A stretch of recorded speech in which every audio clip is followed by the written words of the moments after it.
Hi everyone, Kareen Erbe here with Broken Ground, and I'm here in our backyard food forest in Bozeman, Montana in the United States. It's a cold climate food forest, and for those of you who are interested, I have done an earlier food forest tour back in 2016. So if you're interested in seeing the progression between 2016 and 2020, definitely check that out and I'll post it below.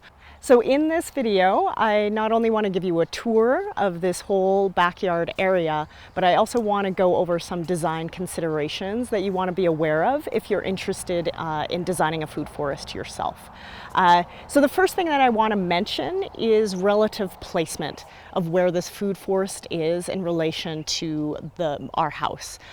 So if you have seen my kitchen garden tour, you would have learned that our kitchen garden is really close into our house, 15 to 20 feet away from our back door.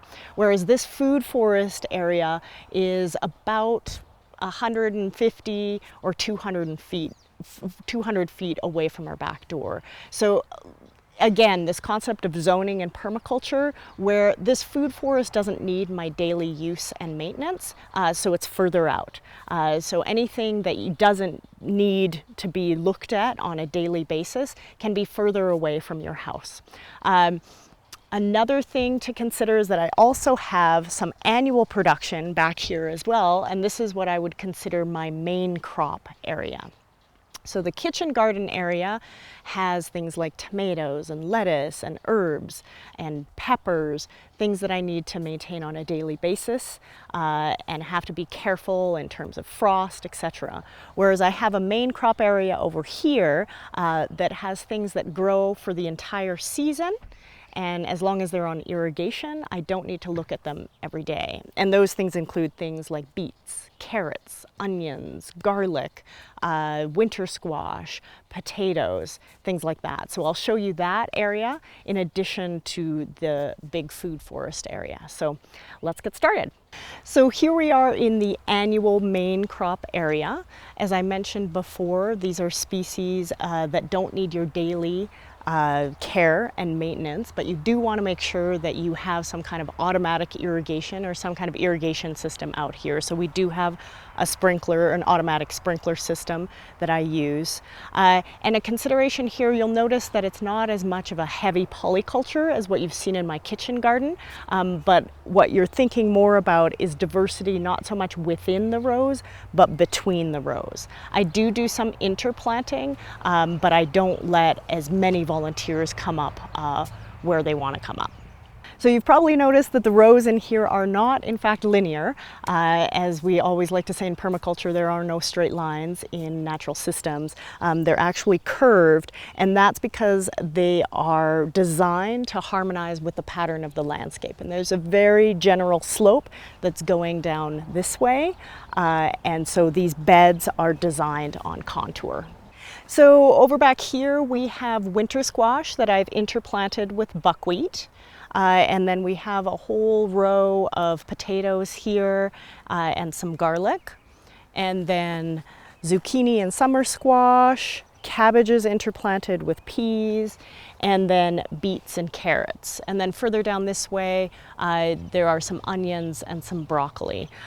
So you can see there are some common themes and species that you've seen in the kitchen garden. We've got the borage going on. We also have volunteer sunflowers and some orac that I've let come up. And then I've seeded these peas here, I've seeded that buckwheat. And then this whole annual system is supported by the perennial herbs and flowers that are right next door in the food forest. So now we want to move into the food forest, which for me is a quintessential example of a permaculture system. So we have that permaculture principle of use and value diversity. And we've seen that in the kitchen garden example, where we have annual crops of polycultures. And in this system, we're creating perennial polycultures. So let's have a look at some of the species that are involved in this food forest. So over here, We have a berm of strawberries, and we had a massive strawberry harvest this year. It's waning, it's right now waning, but the good thing is we also have all alpine strawberries in a different location, and they are just now coming on. So right now we can kind of extend our season of strawberries by picking different species and also by their location. So we have some strawberries here, but we have them and they act as a ground cover throughout the food forest system, and in that way you have strawberries in different microclimates, so they ripen at different times. Same with other berries that you might put in your system.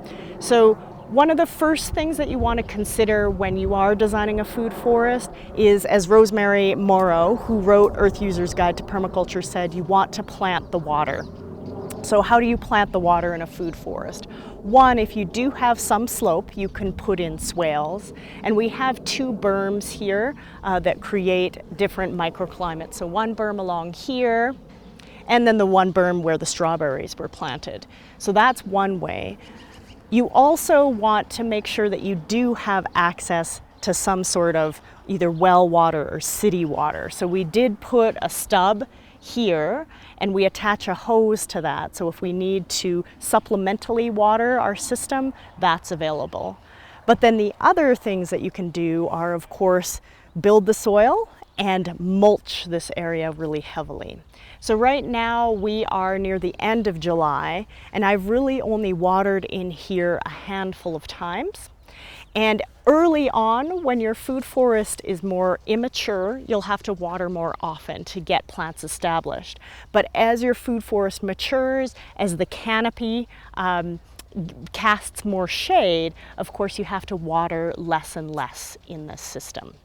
So building soil, putting in a lot of mulch is going to help you conserve that moisture, and you'll have to water a lot less. So here we have some chokeberries.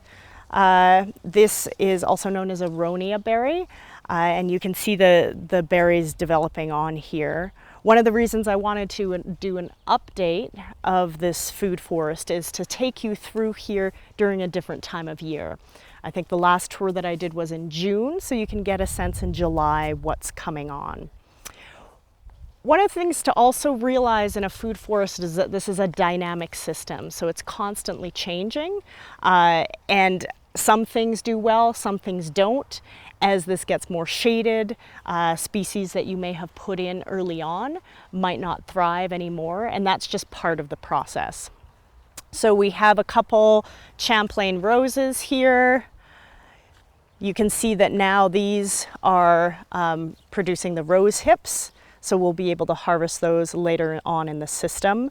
I like to put roses in a system because we can't grow citrus here. Of course, having a source of vitamin C is really important in a cold climate. Over in this area, we have gooseberries, and you can see they are ripening on the vine. So you can both harvest them as green gooseberries, which is kind of how people know them, you know, with gooseberry pies, but then I typically wait until they're that purplish color, and you can see some of them there before I harvest them.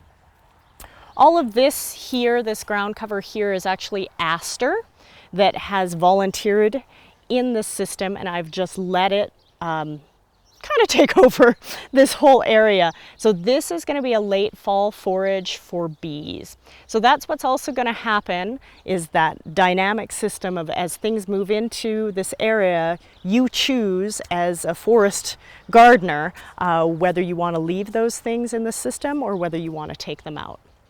Another thing that I've learned after having our food forest for several years is that there is going to be a level of grass in your system.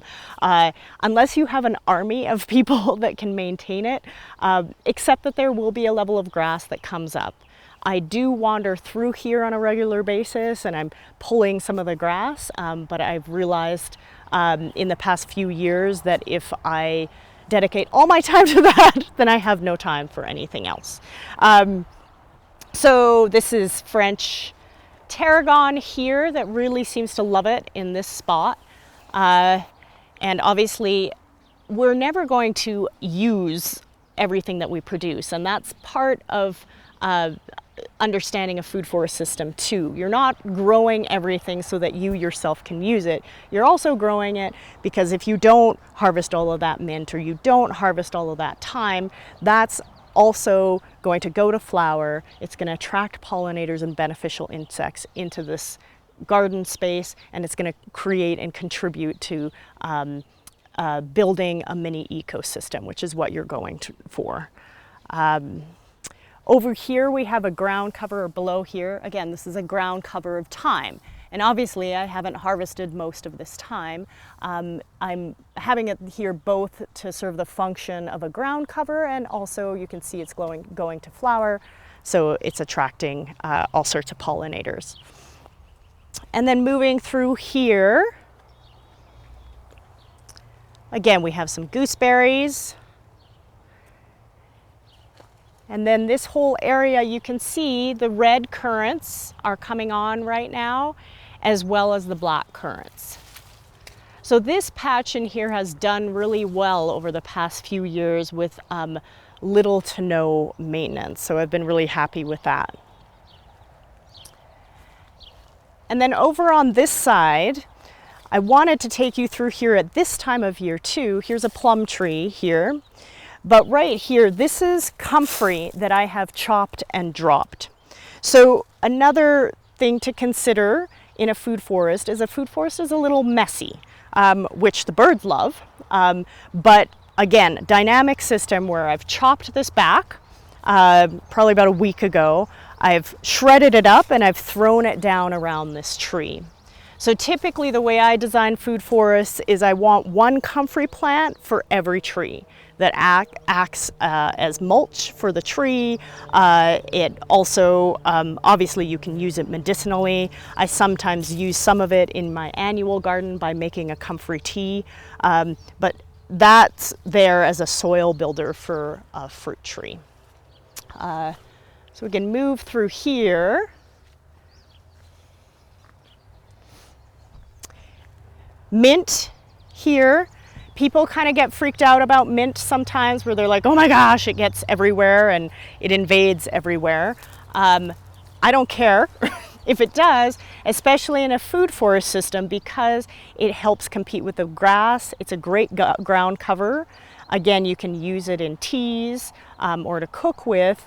And then if you don't use it all, it goes to flower and then attracts pollinators into your system. So it's a very effective ground cover and very effective in terms of competing with the grass. Same can be said for the oregano that's over here. Again, this is all oregano in the system. Obviously, I don't need that much oregano in my cooking, but I love it because it's a later season forage for pollinators. And then over here, just to look, these are super cute. This is a dwarf Russian almond. All these little fuzzy guys are going to turn into almonds. This variety, the almonds are somewhat toxic. So you don't want to like eat a huge handful all of the time. But I also like it because it's a great early season bloomer and has beautiful pink flowers. So that's bringing in pollinators into the system early in the season. Here's a cherry tree. And then in the background, of course, all of that are raspberries. So one thing to consider is, so this year, because we had a super hard frost last October, we lost all our floricanes this year. So that means that unfortunately we're not going to get any raspberries this year. The canes didn't have adequate time to harden off, so it went really, really cold really quickly in October, and there are certain things in here that didn't have a chance to harden off. So that's a perfect example of diversity in your system, right? We're not going to get raspberries this year, but we're going to get gooseberries, and we're going to get currants, and we're going to get honeyberries and strawberries. So you still have food in your system even if you've lost one type of berry. Same with the cherry. A couple years ago we had a frost in June, super hard frost in the middle of June. when the cherries were just developing, and so we lost all the cherries.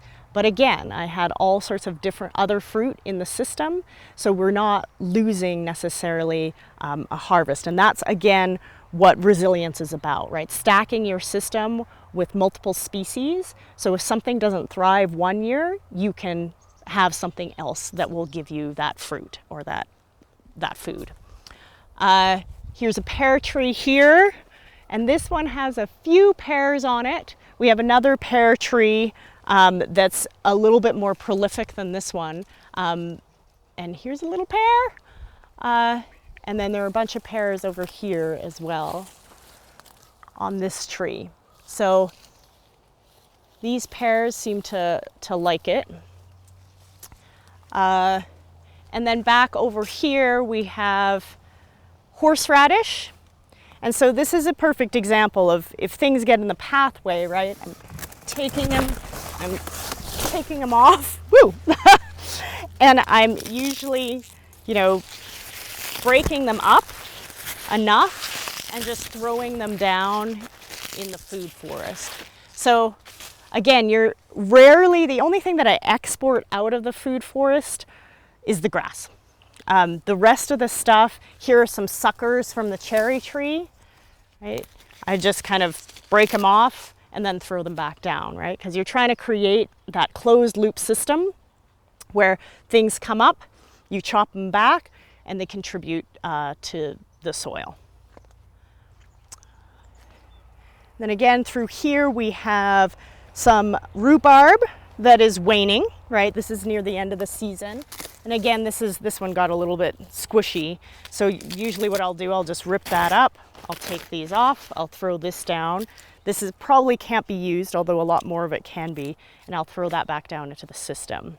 And that way you're just creating those closed loop systems that nothing is a waste product. A patch of St. John's wort here. You can see there's also some flax mixed in there. And what I've realized over time is that I myself am not an herbalist, but I grow a lot of medicinal plants. So it's actually become a real great opportunity for collaboration. So I've had a lot of my herbalist friends come and harvest both the St. John's wort, the motherwort, the yarrow, the various mints in this system, and various medicinals, the elderflower, and they've used those to create salves or tinctures, and they usually give me a little bit in exchange, but that's been a really nice collaboration because I myself don't have time and don't have the knowledge that they have to use this up. And yet it's an opportunity for partnership and for relationship and creating those beneficial relationships both between humans and then between plants. So this is a big patch of St. John's wort.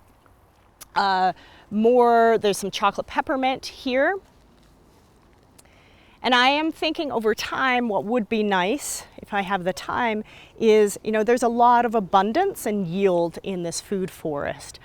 So over time I'm thinking of creating a little stand near my house where I can just give away a lot of the surplus. Again, that ethic in permaculture of fair share. So over here I have some sunchokes, and I put these in new this year.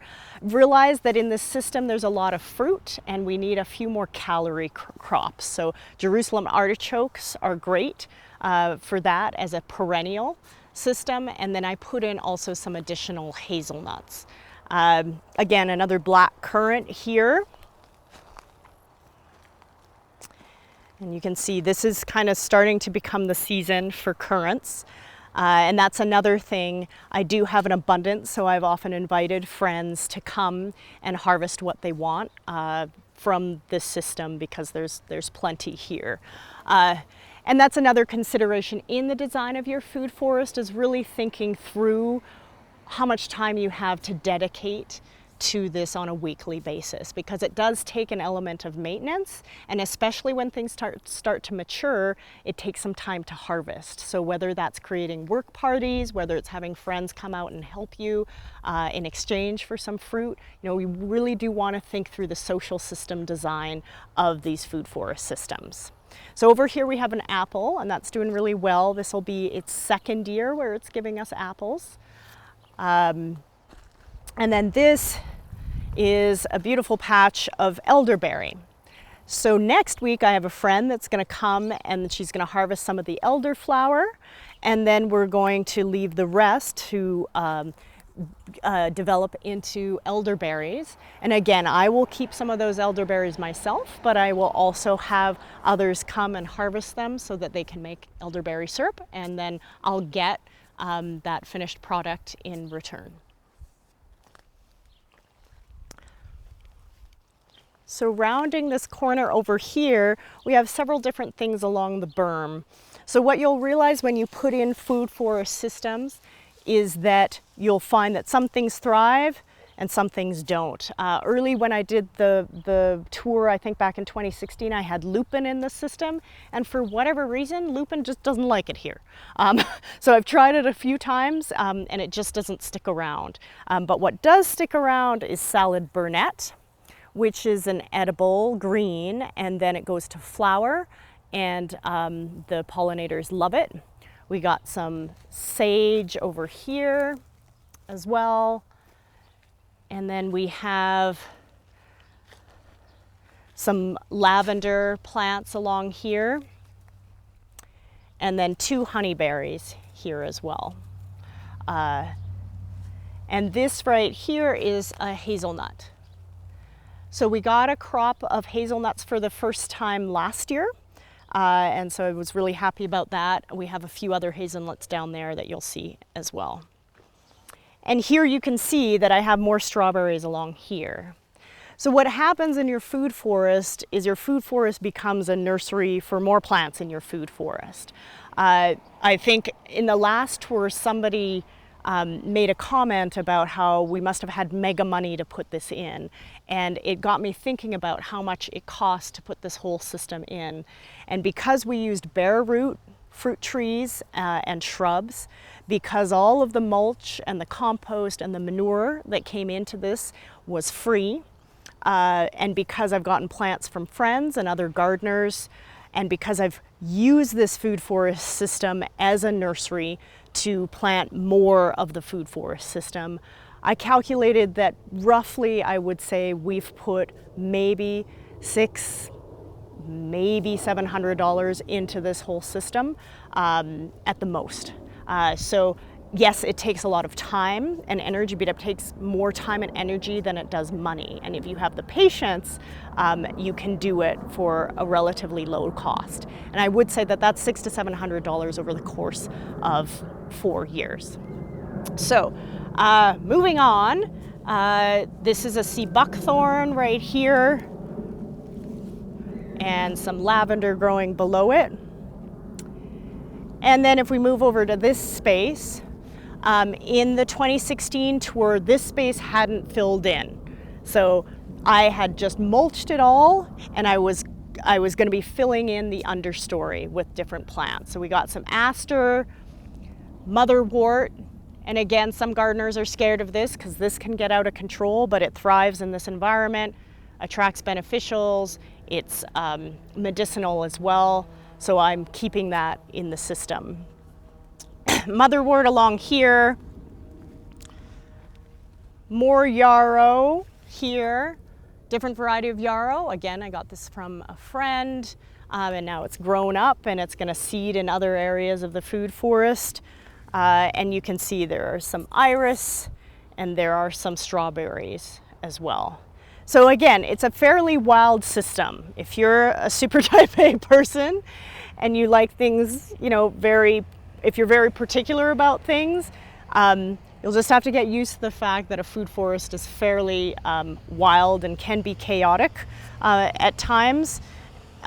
So, you know, just get used to that if you want a food forest. Here we have a couple nitrogen fixing plants. So we have the blue false indigo right here. We also have baptisia back over there. You can see there's some aster again right here, more horseradish, and another apple, of course.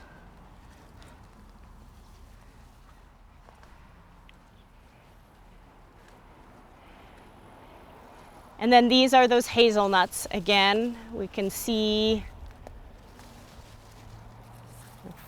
I can't see where the hazelnuts are growing right now, but I saw them the other day. But these two hazelnut shrubs, oh, there they are. Here are the hazelnuts growing on the shrub there. So we will get a crop of hazelnuts this season as well. And then we'll curve around through here.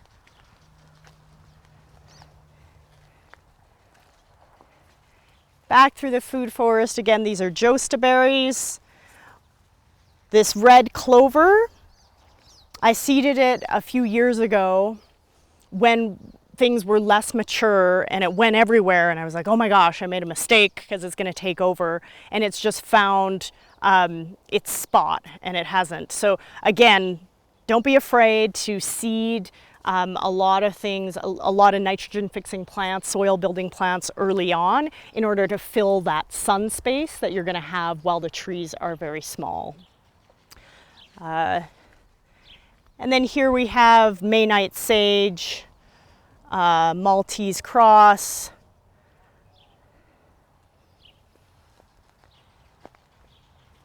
and we're kind of coming back out of the system. Here's some comfrey that I haven't yet cut back. So I'll do that coming up. Sometimes I don't like to cut it back so early because the bumblebees are all over it, and we love our native pollinators, but I will cut this back fairly soon. Here's the big tragedy this season is this beautiful plum tree.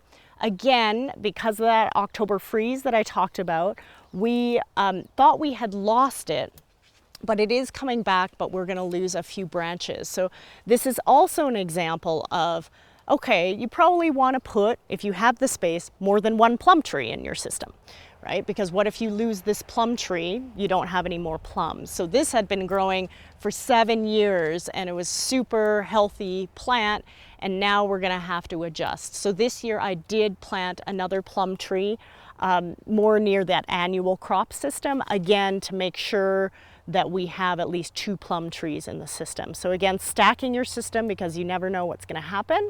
And especially as our climate is changing, there's going to be more fluctuation in weather and more potential adverse conditions, more potential disasters where some of your stuff may not survive. And then these are beautiful Lewis mock orange. They're just at the end of their blooms. And they're doing really well and happy here.